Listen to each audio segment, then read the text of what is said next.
JEE 2010 का question 2011 का ये क्वेश्चन है कि ए आपके पास एक मैट्रिक्स है 1 A B omega 1 and C omega square omega and 1, ठीक है।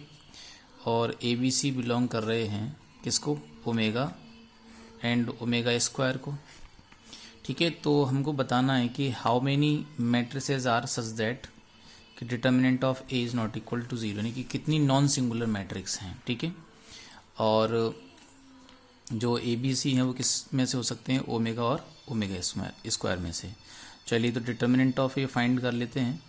तो A 1AB omega 1 and C omega square omega and 1। तो इसको एक्सपेंड कर देते हैं फर्स्ट रो के लिए। तो ये आएगा 1, ये 1 minus omega C, 1 minus omega C minus A होगा दूसरा वाला, नेगेटिव आएगा। तो omega minus C omega square और प्लस कितना आएगा B टाइम्स, ये आएगा आपका omega square minus omega square, omega square minus omega square, ये तो कैंसिल हो जाएगा। तो डिटर्मिनेंट का वैल्यू मिला आपका 1 minus omega C minus A omega और प्लस AC ओमेगा स्क्वायर। तो 1 प्लस माइनस आप इसमें से ओमेगा कॉमन ले लें तो ये कितना हो जाएगा, A plus C plus AC और ओमेगा स्क्वायर। अगर आप थोड़ा सा ध्यान से देखेंगे तो इसमें B का टर्म तो नहीं है, तो इसका मतलब B का वैल्यू मैं ओमेगा भी ले सकता हूँ और ओमेगा स्क्वायर भी ले सकता हूँ, ओके। चलिए अब हमारे पास हमें क्या है, determinant of A is not equal to zero आना चाहिए क्योंकि A नॉन सिंगुलर मैट्रिक्स होनी चाहिए। तो मैं केस बना लेता हूँ। मान लीजिए कि हमने A और C दोनों को ही हमने मान लीजिए ओमेगा और ओमेगा स्क्वायर ले लिया। तो डिटर्मिनेंट ऑफ A कितना हो जाएगा हमारा, 1 minus omega square plus omega square plus omega square into omega square into omega square. तो देखिए ओमेगा टू दी पावर 6 मतलब ओमेगा की पावर 3 होल पावर 2, ये तो 1 बन जाएगा। ये ओमेगा की पावर कितना, 2 ओमेगा स्क्वायर इंटू ओमेगा, तो 2 ओमेगा क्यूब। तो ये आ गया आपका 1 माइनस 2 ओमेगा क्यूब प्लस 1 आ जाएगा, ये भी 1 हो जाएगा। तो ये इससे कैंसिल हो जाएगा, कितना आ गया, 0 आ गया। नेक्स्ट केस ले लेते हैं, सेकंड केस। और सेकंड केस है कि अगर एक और A का वैल्यू हम कितना ले लें, मान लीजिए ओमेगा, और C का वैल्यू कितना ले लें, ओमेगा स्क्वायर, ठीक है। तो ये डिटर्मिनेंट ऑफ A आ जाएगा 1 माइनस ओमेगा और A plus C means omega plus omega square plus omega into omega square into omega square. देखो एक इम्पोर्टेंट नोटिस करने वाली बात ये है कि अगर मान लो मैं इसको ओमेगा स्क्वायर और इसको ओमेगा ले लूँगा तो ओमेगा स्क्वायर प्लस ओमेगा हो जाएगा, इसी के इक्वल होगा। और यहाँ पे ओमेगा स्क्वायर इंटू होगा, इसी के इक्वल होगा। तो इसके अलग अलग केसेस तो हो नहीं सकते हैं।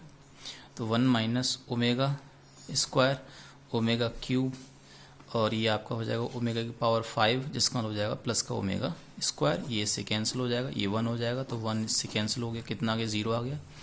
यानी कि अगर A का वैल्यू ओमेगा और C का वैल्यू ओमेगा स्क्वायर ले लें या फिर A का वैल्यू ओमेगा स्क्वायर C का वैल्यू ओमेगा ले लें तो अभी इस केस में डिटर्मिनेंट ऑफ A कितना आ रहा है हमारा, 0 ही आ रहा है। यानी कि मैट्रिक्स कैसा है, सिंगुलर है, लेकिन हमें मैट्रिक्स कैसा बनाना है, नॉन सिंगुलर। थर्ड केस ले लेते हैं। अगर A का वैल्यू ओमेगा और C का वैल्यू भी कितना है, ओमेगा ही है, तो इनको इंटरचेंज करने से कोई फ़र्क नहीं पड़ेगा। देखिए B का वैल्यू सिलेक्ट नहीं कर रहे हैं क्योंकि डिटर्मिनेंट ऑफ A में हमारे पास जो B है वो अवेलेबल नहीं है। तो B का वैल्यू तो कुछ भी हो सकता है। तो यहाँ से 1 minus omega plus omega into omega square, ये आपका जाएगा 1 माइनस, ये कितना हो गया, 2 ओमेगा, तो 2 ओमेगा स्क्वायर बनेगा ये, प्लस ये omega to the power 4, omega to the power 4 का मीन्स हो जाएगा ओमेगा की पावर 3 इंटू ओमेगा, तो मीन्स ओमेगा आ जाएगा। ये वैल्यू आपकी क्या नहीं हो सकती, ये वैल्यू तो आपकी 0 नहीं हो सकती। इट मीन्स कि अगर A आपने ओमेगा लिया और C आपने ओमेगा लिया तो इस केस में मैट्रिक्स कैसा आ रहा है, नॉन सिंगुलर आ रहा है। इट मीन्स कि आप A का वैल्यू ओमेगा ले लें और C का वैल्यू भी कितना ले लें, ओमेगा ले लें। तो देखिए, तो फिर हमें लेकिन चाहिए ABC के वैल्यू चुनने हैं हमें। तो A का वैल्यू ओमेगा ले लीजिए, B का वैल्यू ओमेगा ले लो, C का वैल्यू भी ओमेगा ले लो। अच्छा, A का वैल्यू ओमेगा, B का वैल्यू ओमेगा स्क्वायर और C का वैल्यू कितना ले लें आप, ओमेगा ले लें फिर से। तो मीन्स आपके पास कितने पॉसिबिलिटीज़ हैं, कितनी पॉसिबिलिटी, 2 पॉसिबिलिटीज, यानी कि ए बी सी के इन वैल्यूज के लिए कितने नॉन सिंगुलर मैट्रिक्स हो सकते हैं, तो number of such non singular, ठीक है। नॉन सिंगुलर मैट्रिक्स कौन से होते हैं, जिनका डिटरमिनेंट 0 नहीं होता। नॉन सिंगुलर मैट्रिसेस आर कितने हैं, 2, ठीक है। चलिए एक क्वेश्चन और देख लेते हैं। ये आपका AIEEE 2000 ठीक है 10 में आया है। क्वेश्चन है कि एक आपके पास 3x3 का मैट्रिक्स है, ठीक है, एक 3x3 का मैट्रिक्स है और इसमें देयर आर 4 AIJs क्या हैं, 0 हैं, सॉरी 1 है, और 5 जो AIJs हैं वो क्या हैं, 0 है। यानी कि इसमें कितने एलिमेंट्स होंगे, total number of element will be 9, इसमें 9 एलिमेंट होंगे। तो देखिए एक तो मैं इसमें लॉन्ग कट बता रहा हूँ, एक आपको शॉर्ट कट बता दूंगा। तो पहले मैं लॉन्ग कट बता देता हूँ।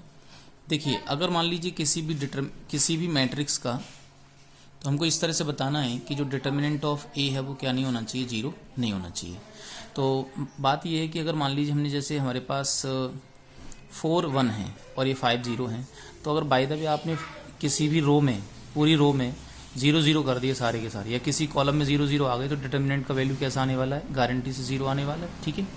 तो मैं ट्राई करूंगा कि एक ही किसी रो में इकट्ठे 2 0 और 2 मतलब 3 0 नहीं आ जाए। तो इसके लिए हमें क्या पॉसिबिलिटी है कि जैसे आप किसी एक रो में एक तो 1 रख लो और बाकी के 0 कर लो, ठीक है। अगर मान लीजिए सेम आपकी कॉलम्स बन जाएंगे, सेम रो बन जाएंगे, फिर भी हमारा डिटर्मिनेंट कितना आएगा, 0 आएगा। डिटर्मिनेंट की प्रॉपर्टी है कि अगर दो सेम रो अगर कैसे हो जाएंगे आइडेंटिकल, तो जो डिटर्मिनेंट है उसका वैल्यू कैसा आएगा, 0 आएगा। जैसे मान लीजिए जैसे 1 0 0 और ये 1 0 0, ये भी आ जाएगा, ये 0 0 0 ही हो गया, तो ये तो पूरा 0 बना देगा, ठीक है। अच्छा अगर मान लो ये मैं 1 ले लूँ, इसको मैं 1 ले लूँ बाय द वे, तो फिर भी ये क्या बनेगा, 0 बनेगा, क्योंकि इसके 2 रो कैसे हैं, आइडेंटिकल है, यानी कि 1 0 0 1 0 0। तो मैं क्या लेने वाला हूँ, देखिए तो मैं लेने वाला हूँ कि जैसे 1 0 0 0 1 0 0 0 1, ठीक है। यानी कि मैंने ट्राई किया है कि किसी एक सिंगल रो में मेरे पास 2 इकट्ठे क्या नहीं आने चाहिए, एक ही जैसे रो नहीं बननी चाहिए, एक जैसे रो कॉलम नहीं बननी चाहिए, और एक ही रो में तीनों के तीनों 0 नहीं आनी चाहिए। देखो 1 0 0, यहाँ पे मैं क्या कर रहा हूँ, इसको मैं लिख दे रहा हूँ 1 0 0 1, और इसको मैं लिख दे रहा हूँ 0 1 0, ठीक है। सेम रो में आपको दिख रहे हैं, आइडेंटिकल नहीं दिख रहे। चलिए नेक्स्ट क्या हो सकता है पॉसिबिलिटी हमारी कि 0 1 0, तो यहाँ पे लिख रहा हूँ 1 0 0 0 0 1। इसके करस्पॉन्डिंग अगला क्या हो सकता है, 0 1 0, ठीक है। फिर मैं यहाँ लिख रहा हूँ कितना कि इसको मैं लिख ले रहा हूँ, यहाँ 1 लिख ले रहा हूँ 0 0, और यहाँ पे आपको 1 आ गया, ये 1 0 0 ये लिख ले रहे हैं। तीसरी नेक्स्ट पॉसिबिलिटी है 0 0 1, तो यहाँ 1 0 0 लिख सकते हैं, और इसको 0 1 0 लिख सकते हैं, ठीक है। और नेक्स्ट 0 0 1, तो इसमें हम लिख सकते हैं कितना, 0 1 0, और आप इसको लिख सकते हैं 1 0 0, ठीक है। इतनी पॉसिबिलिटीज़ हैं, लेकिन अभी इसमें कितने 1 आए हुए हैं, इसमें 3 1 है, 3 1 है, 3 1 है इसमें। तो सोचिए अब अच्छी, अभी इस कंडीशन में अगर आप देखेंगे तो सभी में डिटर्मिनेंट की वैल्यू कैसे आने वाली है, नॉन जीरो, 0 नहीं आएगा। तो अगर मान लीजिए मैं इसमें से किसी भी एक 0 को रिप्लेस किससे कर दूं, किसी भी एक 0 को 1 से रिप्लेस कर दूं बाय द वे, ठीक है। अगर इसका डिटर्मिनेंट 0 नहीं आ रहा है तो उनका भी डिटर्मिनेंट 0 नहीं आएगा, यू कैन चेक दैट।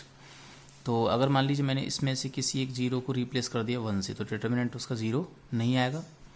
तो यानी कि इसके करस्पॉन्डिंग कितने मैट्रिक्स बन सकते हैं जो नॉन सिंगुलर होंगे। जैसे मैंने यहाँ 1 लिख दिया तो एक ही हो गया, या मैंने यहाँ 1 लिखा या यहाँ पे या यहाँ पे, तो 6 0 हैं, तो इनमें से किसी एक को क्या कर देंगे आप, 1 से रिप्लेस कर दो, तो कितने 1s आ जाएंगे, 4 आ जाएंगे और 5 0 आ जाएंगे।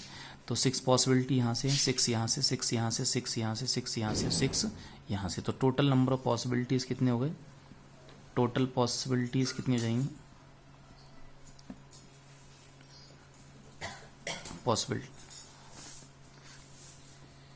पॉसिबिलिटीज़ कितनी हो जाएंगी, BLI TIS पॉसिबिलिटी हो जाएंगी 36, यानी कि 6 × 6 36। तो फिर ये हमारा क्या हो जाएगा आंसर। ठीक है।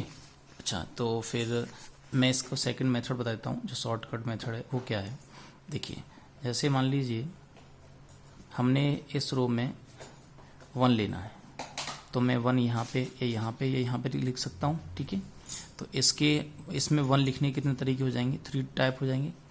चलिए देखिए, अब जहाँ पे मैंने 1 लिखा होगा तो उसके नीचे आपको 1 नहीं लिखना है। ठीक है। तो इसके लिए हमारे पास इसमें कितने 2 टाइप हो गए।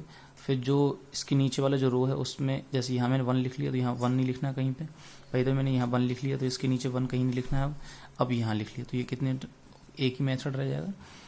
चलो, ऐसा करने का जो ऊपर हमने बताया है, इस तरह की मैट्रिक्स बनाने का कितने तरीके हो जाएंगे, 6 मेथड हो जाएंगे। अब हमने इसमें कितने 1 लिए हैं, ओनली 3 1 ही आए हुए हैं। अच्छा, लेकिन हर एक केस में डिटर्मिनेंट 0 इसका नहीं आएगा। ठीक है।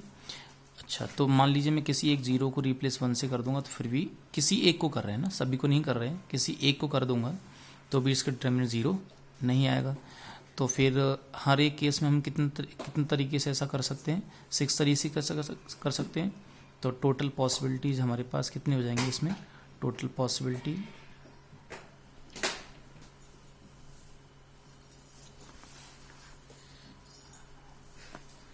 ये हो जाएंगे 6 × 6, यानी कि 36। That's our answer.